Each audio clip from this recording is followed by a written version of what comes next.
Ya, bagi saya maju pilkada ini bukan ebat-ebatan dan bukan berarti karena saya ambisius, gila jabatan. Insya Allah tidak.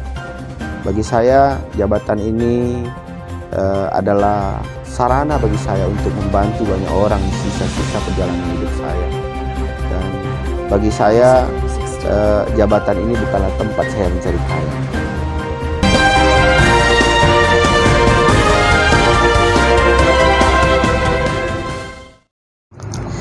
Assalamualaikum warahmatullahi wabarakatuh.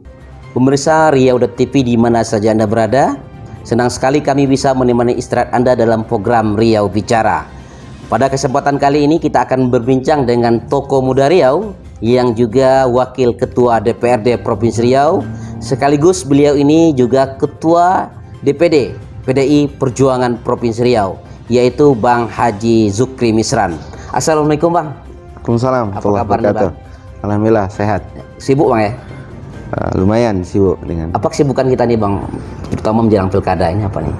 Ya, kesibukan menjalankan amanah sebagai wakil rakyat, sebagai pimpinan DPRD, harus memanage partai, apalagi dalam menghadapi pilkada serentak ini di 9 kabupaten di Provinsi Riau. Tentu menyita energi, waktu, harus mempersiapkan, menseleksi, dan memastikan bahwa calon-calon kita usung tentu bisa memenangkan hati rakyat dan memenangkan pilkada, dan punya niat yang tulus untuk membangun Provinsi Riau, terkhusus kabupaten-kabupaten kota yang lagi melaksanakan pilkada. Itu kita sudah persiapkan sebuah partai PDI Perjuangan Bang ya, 9 kabupaten kota. Ini target Ya, termasuk pilkada Pelalawan. Pelalawan ya, Abang sendiri kan maju di Pelalawan ya. Kemudian calon Bupati Pelalawan. Bagaimana nih Abang mengatur waktu ini? Ya, yang penting dulu berikan kesehatan oleh Allah, ya kan. Ya, mengatur waktunya tentu satu disiplin, terus berbagi tugas, harus mempercayakan, memberikan kepercayaan juga dengan teman-teman lain di partai. Habis itu ya, yang paling penting olahraga juga harus jaga biar kita fit terus. Iya. Nah, tapi yang paling penting lagi adalah semua yang kita kerjakan itu harus dengan hati. Kalau dengan hati tentu harus ikhlas, bahwa apapun yang kita jalani itu adalah ibadah. Jadi termasuk ya, sekarang Abang kan digadang-gadangkan oleh masyarakat. Bahkan PDIP sendiri sudah merekomendasikan Abang menjadi calon bupati untuk di Pelalawan gitu Bang ya. Tentunya barangkali ini menjadi pertanyaan bagi masyarakat luar sana. Ini Bang Zukri ini sudah wakil ketua, ya kan, sudah ketua DPD PDI, terus mau maju lagi menjadi bupati. Apa tidak sayang nih meninggalkan jabatan yang sudah sebenarnya orang luar sana sudah nyaman? Ini apa sih yang mau dikejarkan lagi? Ya, kalau kita bicara jabatan, tentunya posisi saya hari sudah sangat nyaman. Kalau untuk pribadi dan keluarga sudah sangat nyaman. Tapi kalau bicara peran, bicara kontribusi, bicara apakah kita bisa maksimal, tentu kan berbeda. Antara anggota DPRD dengan bupati dengan gubernur tentu dua hal yang berbeda. Antara eksekutif dengan legislatif. Gubernur, bupati tentu punya kewenangan yang lebih. Apa bedanya Bang? Ya, bedanya kalau gubernur kan, bupati kan kebijakannya awalnya kan dari bupati. DPRD punya hak untuk membahas, hak budgetingnya ada, hak controlling ada, hak legislasinya ada. Tapi kan semuanya muara kan dari gubernur, dari bupati. Kebijakan bupati dulu, ya kan. Bahkan saya menganalogi kalau bicara keuangan dalam konteks kebijakan membangun, kalau lebih tren di masyarakat kan aspirasi. DPRD itu paling hebat 5%. Sampai 10% bisa, 10% itu sangat hebat sekali. untuk bisa mengaspirasikan permintaan, aspirasi masyarakat yang ada di dapil masing-masing. Artinya ada 90% kewenangan itu adalah di bupati atau pemerintahan. Tentunya kalau mau maksimal ya harus masuk ke eksekutif, ya kan. Tapi yang paling penting adalah bahwa kita memahami jabatan itu bukan tujuan. Jadi tujuannya apa, Bang?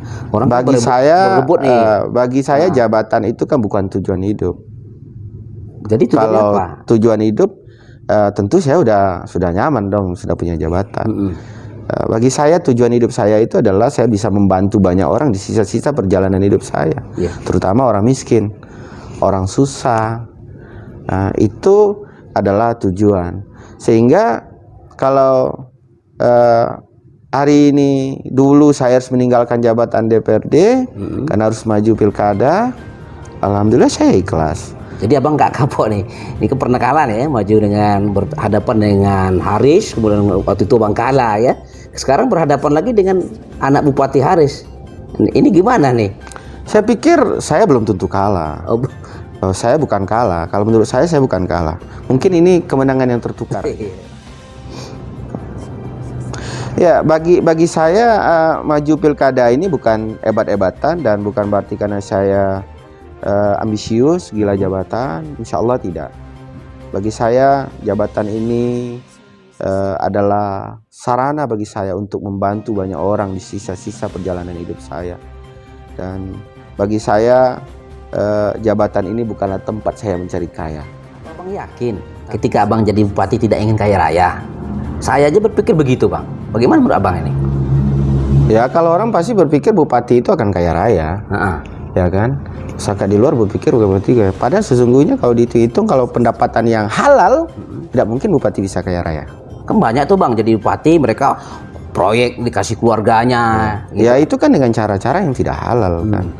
Ya kan? Kalau jadi bupati, kalau diikuti dengan aturan yang ada, dengan gaji, take home pay yang didapat, tidak mungkin dia bisa kaya raya. Bahkan untuk mengalihkan uang yang puluhan miliar aja tidak mungkin terjadi, ya kan? Tapi yakinlah, kalau kita banyak berbuat baik, kita banyak membantu orang, Allah pasti akan ganti semua. Tidak, Allah tidak mesti, dan Allah akan berikan keberkahan hidup bagi kita. Ya, jangan-jangan besok Allah berikan rezeki yang tidak berpintu, ya kan. Jadi jangan berpikir bahwa kita jadi pemimpin cuman orientasinya adalah kaya raya sehingga kaya diri sendiri, habiskan duit banyak, habis itu nanti kembalikan kita akan kaya raya sehingga tidak lagi mikirin ngurusin rakyat. Ya, harus kita jauh dari itu, karena jadi pemimpin ini adalah pengabdian, ya kan. Kalau mau mengabdi tentu harus tulus. Kalau orientasinya kaya raya, maka kasihan dengan masyarakat kita, ya kan. Tidak mungkin kita bisa ngurus rakyat dengan baik, maka kita akan jadi orang pembohong. Dan saya pikir bagi saya cukup bisa membantu banyak orang aja sudah sebuah kebanggaan. Ini bukan kebanggaan pernah jadi bupati, bukan itu, tapi bangga bisa menolong orang, sejahterakan rakyat tentunya, Bang. Sejahterakan rakyat. Ketika kita punya jabatan itu adalah sebuah kebanggaan yang luar biasa, ya kan. Dan jadi bupati bagi saya ini adalah benar-benar tempat mencari pahala yang banyak, ya kan. Dan kita bisa menolong dan membantu banyak orang, terutama orang-orang miskin, orang-orang susah. Kita jangan sampai orang-orang bantuan pemerintah banyak tapi yang dapat orang-orang miskin malah tidak dapat. Ini kan tentu menjadi catatan khusus bagi kita. Kalau ini bisa kita terapkan, insya Allah Allah akan berikan keberkahan hidup. Bagi pengabdian, bagi saya ini adalah ibadah. Nah, kalau bagi saya ini ibadah adalah saya ingin benar-benar jadi pemimpin yang bekerja dengan hati, yang memimpin dengan tulus, bukan karena ingin mencari imbalan, apalagi mencari kaya. Bahkan saya sampaikan dengan istri saya dan keluarga saya, yang berpikir kalau kita jadi pejabat kita akan kaya raya. Saya memberikan opsi dengan istri saya, kalau mau kaya raya, ayo kita cukup jadi pengusaha saja. Tapi kalau mau kaya ibadah, insya Allah jadi pemimpin itulah tempatnya. Kenapa? Karena kata Nabi, orang yang pertama masuk surga adalah pemimpin, tapi orang yang pertama masuk neraka juga pemimpin. Kenapa? Karena pemimpin dengan satu kebijakan yang baik saja, maka dia berpotensi untuk dapat pahala yang luar biasa. Bayangkan kalau seorang pemimpin untuk level kabupaten saja, yang penduduknya misalnya 400.000, satu kebijakan yang baik, dia bisa potensi dapat pahala 400.000. Bayangkan. Tapi kalau dia menjadi pemimpin yang zalim, satu kebijakan yang jelek, maka dia potensi juga dapat 400.000 juga. Ini makna pemimpin yang sangat berat, yang orang kadang tidak berpikir. Cuman orang tergila-gila, orang ambisius, pengen jadi pemimpin, pengen jadi bupati, karena yang ada di benak, di pikiran orang adalah orientasinya dia akan kaya raya, dia ditakuti orang, sehingga orang berani menyiapkan, bahkan terang-terangan menyampaikan, saya akan siapkan habiskan uang puluhan miliar. Untuk level kabupaten saja sampai mengatakan menyiapkan 30 miliar. Logikanya, dari mana dia bisa mengembalikan 30 miliar itu dalam tempo 5 tahun? Kalau ibarat orang berdagang, tidak mungkin bisa balik modal. 30 miliar, berapa sih gaji bupati? Kalau dikali-kali berapa sebenarnya? Kalaupun misal dianggaplah 100 juta satu bulan, haji tunjangan yang didapat dia. Setahun baru 1,2 miliar. 5 tahun baru 6 miliar. 6 miliar dia harus habiskan puluhan miliar. Sangat bertolak belakang sekali. Tidak mungkin orang bisa mengembalikan itu. Iya kan? Maka tapi orang berlomba-lomba. Karena orientasinya orang pikirnya akan kaya raya. Terus gimana caranya? Ya kan? Makanya masyarakat juga harus hati-hati. Karena semakin banyak orang menghabiskan duit untuk pilkada, maka yang dipikirkannya adalah bagaimana mengembalikan uang yang sudah habis. Gimana cara mengembalikannya? Pertanyaannya. Ya kan? Mengembalikannya salah satunya adalah dengan korupsi. Bisa korupsi gitu Bang. Tidak lagi ngurusi rakyat dengan baik, dengan tulus. Yang paling penting uang saya kembali, saya dapat untung besar, itu dipikirin orang. Maka demokrasi terbuka tentu ada plus minus, ya kan. Kalau saya selalu bilang begini, jangan berharap janji-janji disampaikan ketika kampanye itu akan terwujud kalau orang sudah menghabiskan duit banyak.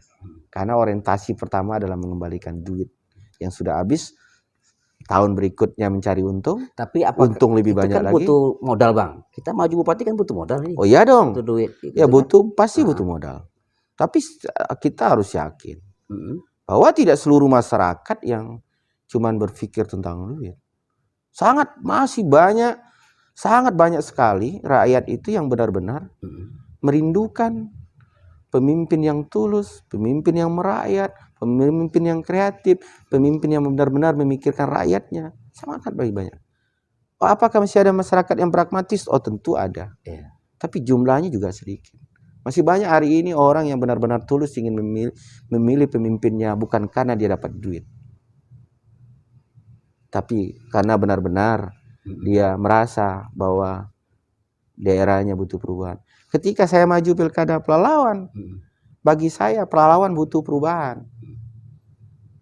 Sangat butuh perubahan. Apa yang Abang lihat Pelalawan hari ini? Ya karena keprihatinan. Keprihatinan ketika saya turun, ibu kota kabupaten saja Pangkalan Kerinci seperti tidak terurus, tidak ada perubahan yang signifikan, seperti itu saja. Pada Pelalawan itu punya industri yang besar. Maka saya bermimpi memang Pelalawan harus jadi daerah industri. kabupaten industri pusat industri Provinsi Riau, ya kan? Masih ditemukan di kota-kota rakyat yang tidak bisa memiliki rumah yang layak, masih ditemukan. Saya ketemu dengan orang yang susah, sekarang dia lumpuh. Dia lumpuh, saya sampai meneteskan air mata karena tidak punya biaya, dia tidak bisa berobat, akhirnya dia lumpuh. Ketika saya datang, saya tanya, tuh? Di desa atau di kota tuh, Bang? Itu di desa. Di desa, Bang, ya? Saya di desa. Saya tanyakan mau nggak dia berobat lagi. Dia udah nggak mau lagi. Jadi persoalan kesehatan itu ya, Pak ya? Iya, bayangkan. Persoalan kesehatan, iya. Ya. Ya, persoalan kesehatan, persoalan ekonomi. Sekarang pengangguran besar. Pemimpin harus kreatif. Pemimpin harus memberikan solusi. Investasi harus benar-benar menjamin kesejahteraan rakyat. Investasi harus menjamin bahwa anak-anak muda, sarjana-sarjana, pengangguran sarjana aja lumayan besar. Ya kan? Iya. Insya Allah saya hadir untuk itu.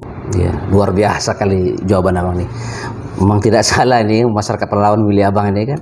Terutama kalau didengar nih oleh ustadz-ustadz yang pernah didik Abang. Abang pernah pesantren dulu, Bang, itu salah. Alhamdulillah pernah pesantren. Darunado, Bang. Ya, luar biasa sekali. Terima kasih Bang sudah hadir dalam program Riau Bicara. Terima kasih. Barangkali mungkin lain waktu kita akan bisa bertemu kembali di acara yang sama. Demikian saudara wawancara kami dengan Bang Haji Zukri Misran, merupakan Wakil Ketua DPRD Provinsi Riau dan juga bakal calon Bupati Kabupaten Pelalawan. Saya Abu Nazar Riau. Assalamualaikum warahmatullahi wabarakatuh. Sampai jumpa.